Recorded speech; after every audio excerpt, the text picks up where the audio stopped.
So we're looking at this booklet. So take the booklet and go through and number the pages. 1, 2, 3, and keep numbering them until you get to the end page, and that should take you up to page 12. And do that for both booklets, then I can say what a page number is. So just number the pages 1, 2, 3, and so on. Now today we're doing pages 1, 2, and 3 in booklet 2.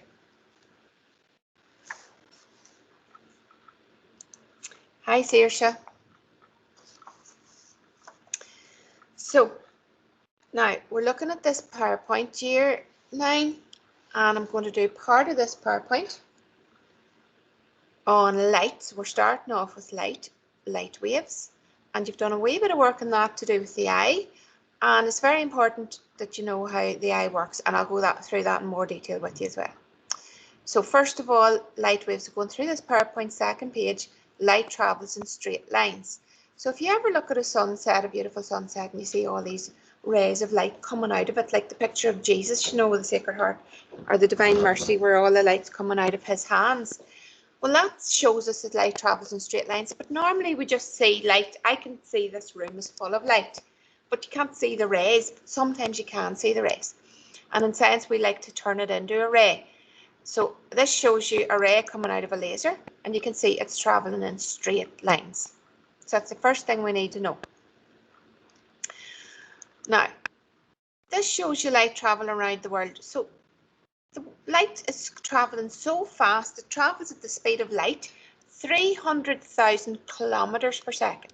Now, if you wrote that as meters per second, there'd be another 3 knots for the kilo. Kilo means 1,000, so it would be comma, naught, naught, naught. So 3 and 8 knots. Whereas if you do 300,000 kilometers, it's 3 and 5 knots.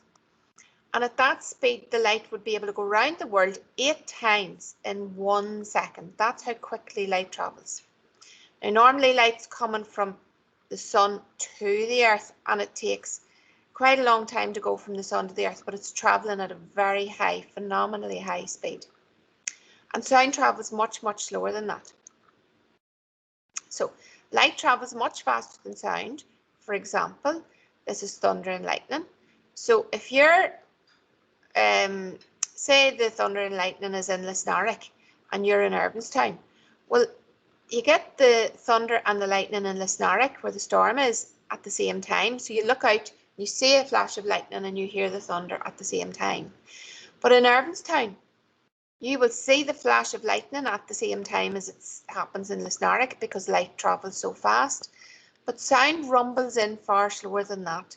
So you'll be standing looking, going, oh, there's a flash of lightning in Lisnarrick.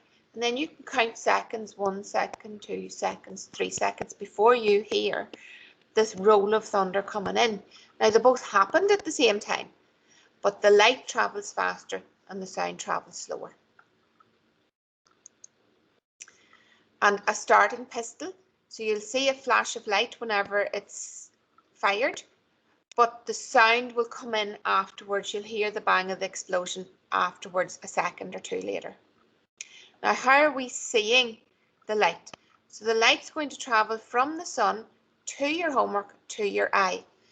So this is an object, a page that is not luminous. It doesn't give off any light. So the light travels from the sun into your eye. That is how you see it. And when I click on it, you'll see the ray of light going in with an arrow on it. And we always draw an arrow on a ray of light and reflecting off the homework and into your eye. Now, make sure it's a straight line and an arrow. That's what you get marks for in this chapter. Now, luminous and non-luminous. Now, this is the first 3 pages of booklet 2. Luminous and non-luminous. So luminous is one that produces light. Non-luminous is one that only reflects light. Now we can see them both. Hi Conrad, I'm going through this PowerPoint with you now, but I'm recording it so you can go back and play what you missed whenever we're finished. Okay, but just listen now. So you can see them both. You can see both luminous and reflected objects.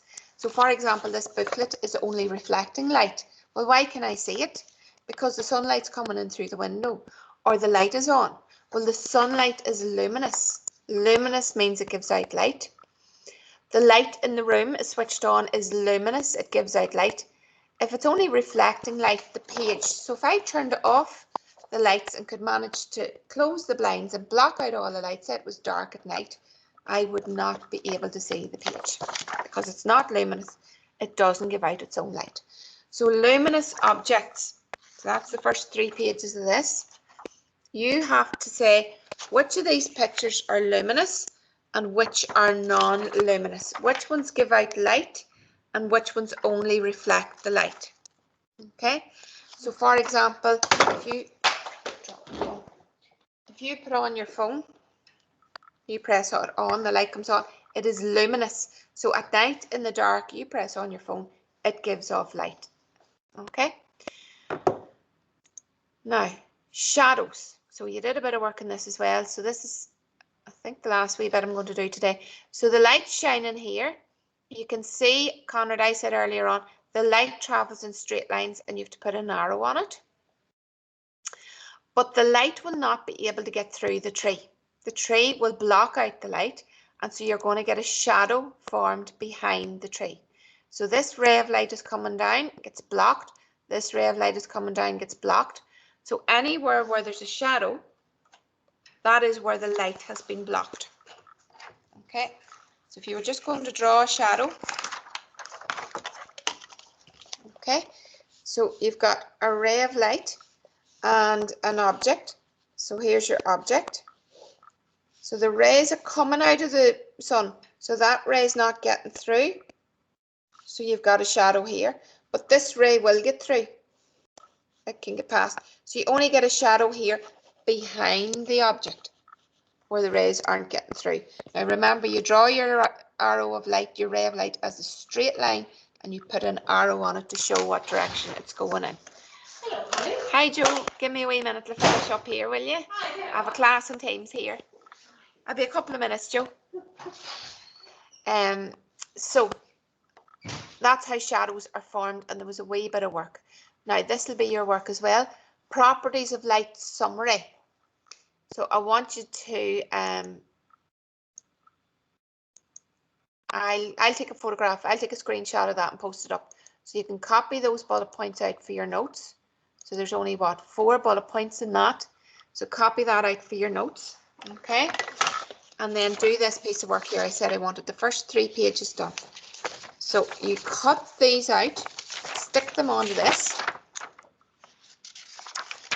But first of all, because you're going to be cutting this 3rd page, so it's going to be gone. So write out the answers to that first of all. Now it's easy peasy. The answers are given here. You have to write 5 other sources of light. So anything that gives out light, you can write it in here. Okay. Now you'll have got ideas on page 2. There's loads of ideas. So it's page 1, page 2, page 3, but do page 3 first. Okay, and I'll post that up as an assignment for you guys, and I want you to copy out those notes, but I'll post that up for you as a screenshot.